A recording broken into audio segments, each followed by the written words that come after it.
నమస్తే, నేను మీ అరుణ. విశాఖపట్నంలో పార్టీ ఆఫీస్ దగ్గర మనం ఉన్నాం. ఎండలు ఎంత ఒక్కబోతుగా ఉన్నాయో ఎన్నికల ప్రచారాలు కూడా అంతే వాడిగా వేడిగా ఉన్నాయి. ఇప్పుడు కొంతమంది పబ్లిక్తో మనం మాట్లాడి వారి ఒపీనియన్ ఏంటో వారి మాటల్లోనే మనం తెలుసుకుందాం. నమస్తే అండి, మీ పేరేంటండి? నా పేరు కొండమ్మ అండి. ఎక్కడి నుంచి వచ్చారు మీరు? 35వ వార్డు నుంచి వచ్చారు. 35వ వార్డు. మీది ఏ ఏరియా? మాది పూర్ణ మార్కెట్ ఏరియా. పూర్ణ మార్కెట్. మీకు పథకాలు ఏమైనా అందుతున్నాయా? మీకు అన్ని పథకాలు అందుతున్నాయండి. అన్ని పథకాలు. పిల్లలు ఉన్నారా మీకు? మా పిల్లలు లేరు కానీ పిల్లలు పెద్దోళ్ళు అయిపోయారు. చిన్న అమ్మాయికి ఫీజు రియంబర్స్మెంట్ అందుతుంది. నేను టైలర్ని, నాకు టైలర్ తాలూకు డబ్బులు పడుతున్నాయి. అవి కూడా పడుతున్నాయి మీకు?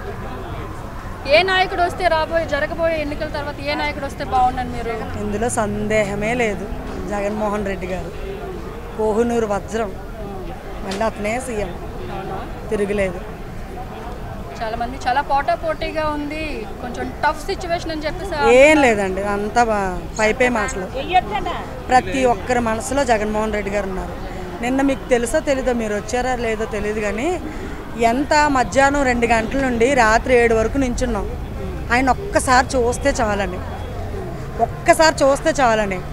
ఎంతమంది తోపులాటైనా ఆడవాళ్ళం కూడా, మగవాళ్ళు ఎంతమంది తోసేసినా పడిపోయినా అతను ఒకసారి చూస్తే చాలు. అది అభిమానం. డబ్బు పెడితే రాదు, అది గుండెల్లోంచి వచ్చిన అభిమానం. ఈ 4.5 సంవత్సరాల పాలనా విధానం గురించి మాది పూర్ణ మార్కెట్, ప్రసాద్ ఘాట్ 25వ వార్డు. జగనన్న వచ్చాక నాకు ఇల్లు వచ్చింది. 18,000 పడుతున్నాయి. 18,000 కూడా మీకు పడుతున్నాయి. అన్నీ బాబు వచ్చాక మాకు అన్నీ బాగున్నాయి. మళ్ళీ బాబునే మేము గెలిపిస్తాం. ఇల్లు కేవలం స్థలం మాత్రమే ఇచ్చారా? ఇల్లు కట్టి మరి మీకు ఇస్తున్నారా? ఇల్లు కట్టేస్తున్నారు. కట్టి ఇచ్చారు. పథకాలన్నీ మీకు అందుతున్నాయి. జగన్మోహన్ రెడ్డి వచ్చాక మాకు అన్నీ బాగున్నాయి. ఇంటికి డోర్ కొట్టి మాకు పింఛన్ ఇస్తున్నాడు. మా కొడుకే పెట్టలేదు. మళ్ళీ జగనన్నే రావాలి మాకు. మా కొడుకన్నా చూడలేదు.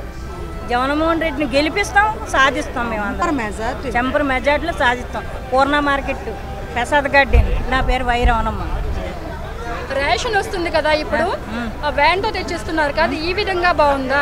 లేకపోతే ముందు మన స్టోర్కి వెళ్ళి తీసుకున్న వెళ్ళాం కదా, అలా బాగుందా? స్టోర్ బాగోలేదు. మన ఇంటికి ముందుకు వచ్చి ఏ టైంకైనా మన ఇంటికి తెచ్చి అందిస్తున్నారు. రూపాయి తీసుకోకుండా. అదే చంద్రబాబు నాయుడు ఉన్నప్పుడు 3.5 తీసుకున్నాడు. రాళ్ళు బెడ్లతో తినేవారు. ఇప్పుడు ఆ బియ్యం ఎసరులేసి వండుకున్నా ఈ బియ్యం 60 రూపాయలైనా దొరకదు. అంత స్ట్రేట్గా మనకి ఇంటికి పంపుతుండంతే. జగన్మోహన్ రెడ్డి అన్నీ ఇన్ని మళ్ళీ జగన్మోహన్ రెడ్డే రావాలి మాకు. రేషన్ నాణ్యత బాగుందా? సూపరు. పంచదార ఇస్తున్నాడు, చోడిపిండి ఇస్తాడు, కందిపప్పు ఇస్తున్నాడు. మళ్ళీ తెల్లవారు మా కొడుకే డోర్ కొట్టి పింఛన్ ఇస్తున్నాడంటే మాకు ఎవరు ఇవ్వలేదు. 18,000 వేసాడు. ఇంటికి మాకు ఇంటికి మళ్ళీ ఇల్లు ఇచ్చాడు.